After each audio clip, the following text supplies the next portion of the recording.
ఎందుకంటే ఇప్పటికీ చాలా టైం అయిపోయింది. మిత్రులు కూడా చాలామంది మాట్లాడవలసిన వాళ్ళు కూడా తక్కువ వాళ్ళే మాట్లాడతారు.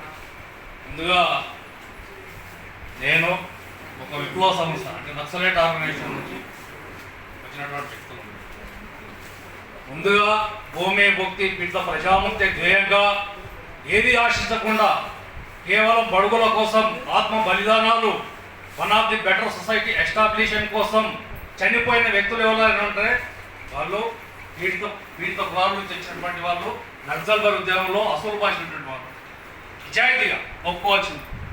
అదేవిధంగా ఏమన్నా సామాజిక చైతన్యం, ఆర్థిక చైతన్యము, రాజకీయ చైతన్యం తెచ్చిందా అంటే వాళ్ళ శ్రీకాకుళ గోదావరి లోయ అట్లే తెలంగాణ రైతాంగ సాయుధ పోరాటము చాకల ఐలమ్మ దొడ్డి కొమ్మలే మొదలుకొని అతి సామాన్య జీవులైనటువంటి పేదల నుంచి ఒక తెలంగాణ గడిల పాలన రజాకారులను తరిమి కొట్టినటువంటి చరిత్ర ఒక చాకల ఐలమ్మ దొడ్డి కొమరయ్య వాళ్ళెవరు సామాన్యమైనటువంటి ఒక అట్టడుగు బీసీ వర్గాలకు చెందినటువంటి చాకల కొరకు.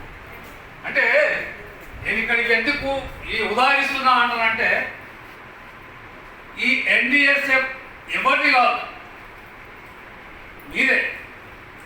మీరు ఎవరి కోసం ఇక్కడ రాలేరు, మీకోసం మీరే వచ్చారు.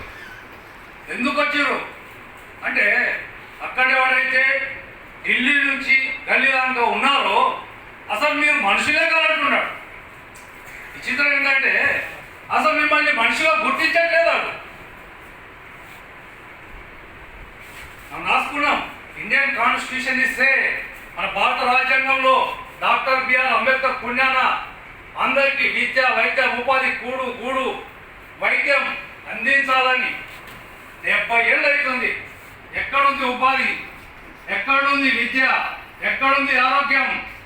డబ్బు ఉంటే ఉద్యోగం కొనుక్కో, డబ్బు ఉంటే చదువుకో, ఏది లేకపోతే వచ్చిపో. అది కూడా మున్సిపాలిటీ గుంజేస్తారా అంటే వాటికి కూడా బలాయించాలి. అట్లా మరి మనం ఓట్లేస్తున్న ఎవరికి మన ఆత్మగౌరవం పెట్టిపోయింది. అసలు మనం మనుషులు కాదంటున్నాడు. ఎందుకు కాదంటున్నా అంటే ఉదాహరణ ఏదైతే మనం ఇండియన్ పరిపాలించుకోవాలనుకున్న దానికి పరిపాలన విభాగానికి అందులో భారత రాజ్యాంగాన్ని రాసుకున్న అంబేద్కర్ రాసినటువంటి విధానంలో ఇండియన్ కాన్స్టిట్యూషన్ ఉంది. ఈ ఇండియన్ కాన్స్టిట్యూషన్ స్థానంలో ఇప్పుడు ఏదైతే బ్రాహ్మణీయ ఆధిపత్య దళారీ పాలకులు, బ్రాహ్మణిజం సంబంధించినటువంటి వాళ్ళు ఏదైతే మన పంచములు అంటే చండాలు అంటే మొత్తం బ్రాహ్మణ, క్షత్రియ, వైశ్య మొత్తం కింది నుంచి ఉన్న వాళ్ళు మనం మనుషులం కామసలు సేవకులము, ఎస్సీ ఎస్టీ బీసీ అంటారు. మేము పెద్ద క్యాస్ట్ కదండి. ఎస్సీ ఎస్టీ బీసీ మైనార్టీ ముస్లింల కాడ నుంచి కూడా వీళ్ళంతా చండాల జాతులు. చండాలు అంటే అతి భయంకరం చెప్పాలంటే లంజ పుట్టినోళ్ళు. మనం లంజలో పుట్టినోళ్ళం. వాళ్ళు బ్రాహ్మణులు, దేవుని పుత్రులు, వాళ్ళు క్షత్రియులు, యుద్ధాలు చేసేవాళ్ళు. అంటే మనం మనుషులుగా చూడబడతలేదు ఇప్పుడు. అందుకే కదా ఇప్పుడు పంచాయతీ అంతా ఇవాళ ఢిల్లీ నుంచి గల్లీ దాకా మన హైదరాబాద్లో రోహిత్ వేముల అని అంబేద్కర్ స్టూడెంట్ యూనియన్ పెట్టుకొని హైదరాబాద్లో ఆయన అంబేద్కర్ సంఘం పెట్టుకున్నాడు. స్వయంగా బండారు దత్తాత్రేయ, స్మృతి ఇరానీ మానవ వనరుల శాఖ మంత్రి ఢిల్లీ నుంచి వచ్చి హైదరాబాద్ యూనివర్సిటీలో ఉన్న రోహిత్ వేములను చంపేసిన కారణమైన నీకు మాట్లాడే హక్కు లేదు. అసలు మాట్లాడిన వాళ్ళు దోబాల్కర్, రీసెంట్లీ గౌరీ లంకేష్ ఏదైతే మానవవాదులు మేము మనుషులకు గుర్తించండి, మాకంటూ హక్కులు ఉన్నాయి, జీవించే హక్కు ఉంది, అంబేద్కర్ రాసినటువంటి జీవించే హక్కు ఉంది, మాట్లాడే హక్కు ఉంది, నివసించే హక్కు ఉంది, మేము ఎక్కడైనా స్వేచ్ఛ అనేది అనుభవించే హక్కు ఉంది అంటే లేదు. మన ధర్మశాస్త్రం ఇట్లా లేదు. ఆనాడే మేము చెప్పినాము మీరు మనుషులు కాదు, మీరు సేవకులు అని చెప్పేసి మీరు మాట్లాడే హక్కు ఎక్కడిది, కాపాడాలని చెప్పేసి వాళ్ళ విద్యా క్షేత్రాల నుంచి మొదలుకుంటే అన్ని క్షేత్రాల నుంచి ఇవాళ ఎక్కడ అడవులు మనయా, ఫ్యాక్టరీలు మనయా, విద్యా వ్యవస్థలు మనయా, ఎక్కడున్నాయి? ఇవాళ ఛత్తీస్గఢ్, జార్ఖండ్, ఉత్తరాంచల్, వనాంచల్, వెస్ట్ బెంగాల్, ఒరిస్సా, దండకర లేదంటుందో కంప్లీట్ గా Tata, Birla, Adani, Ambani, Jindal, POSCO, Vedanta, even multinational America corporate houses come to root in mining resource in Dandakaranya. మనం ఇండియన్ కాన్స్టిట్యూషన్ చెప్తుంది ఈ అడవి ఇది ఆదివాసులది, ఈ ట్రైబల్స్ది, ఇది ప్రొహిబిటెడ్ ఏరియా, అడవిలోకి ఎవరు పోవద్దు, వాళ్ళ సంస్కృతి డిస్టర్బ్ చేయొద్దు అని చెప్పినప్పటికీ ఇవాళ ఎవరున్నారు అక్కడ? అన్ని ప్రైవేట్ కంపెనీలు, అన్ని మైనింగ్ రంగురాన్ని దోసుకెళ్తున్న పెద్ద మల్టీనేషనల్ కంపెనీలు ఇవాళ అడవిలో ఉన్నాయి. మరి చట్టం ఏం చెప్తుంది? 170 యాక్ట్ అడవిలో పోవద్దని చెప్తా ఉంది. ఇవాళ అడవిలో అన్నల పేరు మీద నక్సలైట్లు ఉన్నారు. అందుకే మేము affected radical village identification and drone కెమెరాలతో ఇవాళ మనుషుల్ని గుర్తిస్తూ అడవిలో ఉన్న ఇవాళ నాకు తెలిసిన వార్తలు కొన్ని, తెలియని వార్తలు చాలా ఉన్నాయి. అడవిలో జరుగుతున్నటువంటి అంతర్యుద్ధం చేస్తున్నాం. ఎస్, అప్రకృత ఎమర్జెన్సీ, వాళ్ళు డిక్లేర్ చేయనటువంటి అప్రకృత ఎమర్జెన్సీలో ఇవాళ బడుగు మొత్తం ఆదివాసులు అడవిలో ఉన్న వాళ్ళందరినీ కూడా ఇవాళ తాడో పోడో లాంటి చట్టాలతో పాటు యాంటీ టెర్రరిస్ట్ యాక్ట్, విదేశీ సంఘ విద్రోహ శక్తులు, వీళ్ళు మావోయిస్టులు అని చెప్పేసి పేరు రాకుండా ఇప్పుడు మా మిత్రుడు మాకు ఇక్కడ ఈ టైర్స్ ముందు కూడా పెట్టినాడు, ఎన్డీఎస్ఎఫ్ ముందు కూడా పెట్టినాడు, సిపిఎంఎల్ రామచంద్ర కామ్రేడ్స్. వీళ్ళు పేదల కోసం పనిచేస్తున్నటువంటి వ్యక్తుల్ని ఇప్పటిదాకా 4 రోజులే విభిన్నమైన కేసుల వాళ్ళ మీద వాళ్ళు ఏం చేశారో, తాడా కేసు ఎందుకు పెట్టారో కూడా అర్థం కావట్లేదు. బెయిల్ రాకుండా బెయిల్కి వచ్చిన షూరిటీలో కూడా ఎంక్వైరీ చేస్తున్నాం. అంటే ఎందుకు ఇది కొద్ది వ్యవహారాల కోసం చెప్తున్నాం. ఇంకా మనము మా ఎన్డీఎస్ఎఫ్ తరఫు నుంచి 2 రాష్ట్రాల్లో తెలుగు ముఖ్యమంత్రులుగా తెలంగాణ రాష్ట్రాల్లో దళిత ముఖ్యమంత్రులు అది అడుక్కున్నాను కాదు. సర్వ సంపద సర్వ సృష్టి మనది. నువ్వు ఓడో Arya Brahman, you came to European, మమ్మల్ని బానిసలు చేసుకొని మా మీద పెత్తనం చేస్తున్నావు. నీ శాతం లేదు, నువ్వు అసలు 0 పాయింట్ కాడలే ఇంతుంటే అశేష డ్యూటీకి 95% ఉన్నటువంటి మేమెంత ఉండాలి? అడిగే హక్కుల ఉద్యమే ఇది. నాట్ ఓన్లీ ఇక్కడ ఎవరికెవరు కోఆర్డినేషన్ కాదు, ఎవరు కాదు. మన ఆత్మగౌరవ పోరాటాలు, ఆత్మగౌరవ త్యాగాలతో నిండుకున్నటువంటి ఎన్డీఎస్ఎఫ్ ఇదేదో రాజకీయ చైతన్యంతో ఆర్థిక వెసలు, రాజకీయ ఆర్థిక సామాజిక అన్ని కోణాల నుంచి దళిత బహుజన ఓట్ హమారా సీట్ తుమారా నై చెల్లెగా ఓట్ బి హమారా సీట్ బి హమారా. మీరేదో బిచ్చం కాదు, అసలు మిమ్మల్ని మేము బైకాట్ చేస్తున్నాం. ఈ వ్యవస్థ నుంచి మిమ్మల్ని దళారి దోపిడీ పాలక వర్గాల్ని, ఈ బ్రాహ్మణ శక్తుల్ని, ఆధిపత్య కులాల్ని మేము బహిష్కరణ చేస్తున్నాం. వీరవాడని చెప్పడానికే ఎన్డీఎస్ఎఫ్ వాళ్ళ సిద్ధంగా ఉంది. ఆ విధంగా పాలక వర్గాలు కూడా ఆ విధంగా ప్రత్యామ్నాయ ప్రజల నుంచి, అశేషమైనటువంటి ప్రజానీకం నుంచి, ఈ దోపిడీ వ్యవస్థ పాలకుల నుంచి విముక్తి చేయడం కోసమే వాళ్ళకు ఆ ప్రజల నుంచి, పీడిత కులాల నుంచి, పీడిత వర్గాల నుంచి ఇలా ఎస్సీ ఎస్టీ బీసీ మైనార్టీలు ఇవ్వాల, ముస్లిం వాళ్ళను ఎంత ఘోరం. గజియాబాద్ నుంచి మొదలుపడ్డ యూపీ హర్యానాలో ఏంటి వాళ్ళ జనాభా ఎక్కువ ఉంటుందని చెప్పి ఒక చట్టం ఇచ్చేసారు.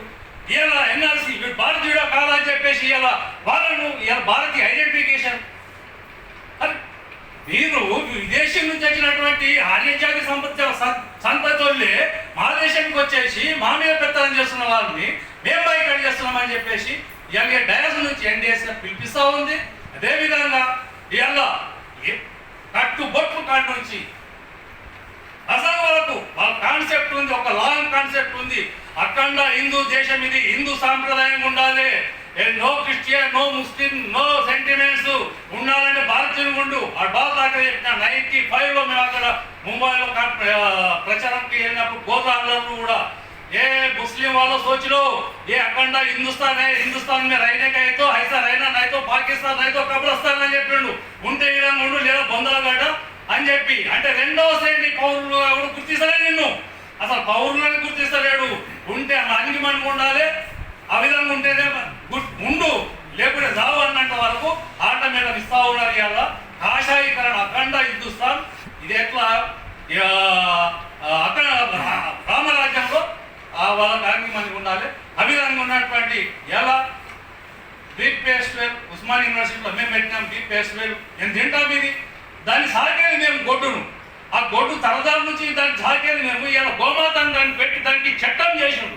గోమాతకి ఇలా అంబులెన్స్ మనకి ఏదైనా అయితే అంబులెన్స్ పిలిపిస్తామో ఎమర్జెన్సీకి హెల్త్ డిపార్ట్మెంట్కి గోమాతకు యూపీ నుంచి హర్యానా మధ్యప్రదేశ్లో ఆ గోవులకు చట్టం తెచ్చినప్పుడు వాటికి గోశాలలు వాటికి ఈ ఒక సెక్యూరిటీ ఒక మేల్ దాన్ని బడ్జెట్ పెట్టినారు.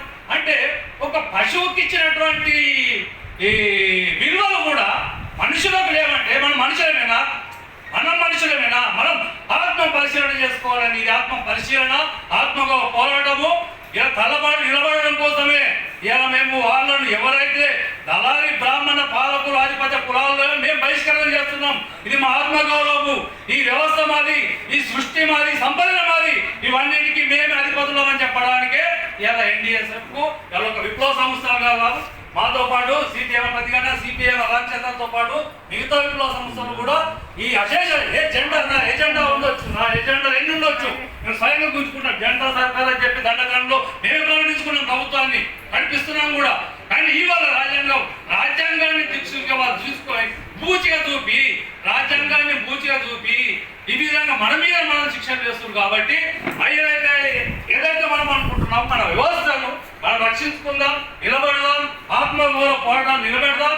అవసరం అనుకుంటే ఈ దోపిడి పాలనని వీటిని ఆవిడలో గురించి అమితమైనటువంటి ఒక ఆత్మగౌరవ పోరాటంతో పాటు బాలసారూప్య శక్తులన్నిటి కలిపి ఒక విశాల ప్రాతిపాదికన ఉద్యమాలు భవిష్యత్తులో నిలబడాలని చెప్పేసి ఆ విధంగా హక్కుల ఉద్యమాలు కూడా ఈ విధంగా అప్పట్లో ఎమర్జెన్సీలో బతుకుతా ఉన్నాం మనము.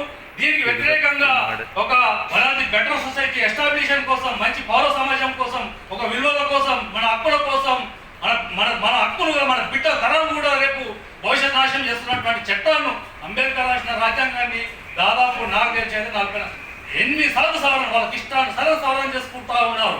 వాళ్ళకు ఏ కంపెనీలు కావాలంటే ఇప్పుడు 3 లేబర్ కోడ్ అంటే కార్మికులకు కార్మిక సంఘం పెట్టుకునే హక్కే లేదు. నువ్వు 18 గంటలు చేయి అంతే.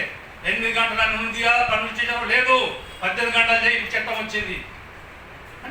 వాళ్ళకి ఇష్టానుసారమైనటువంటి వాళ్ళకు అన్ని ఇవ్వనబ్బసోమని ఇలా అంబేద్కర్ రాసినటువంటి పబ్లిక్ సెక్టర్ అంటే ప్రజల యొక్క సొత్తు.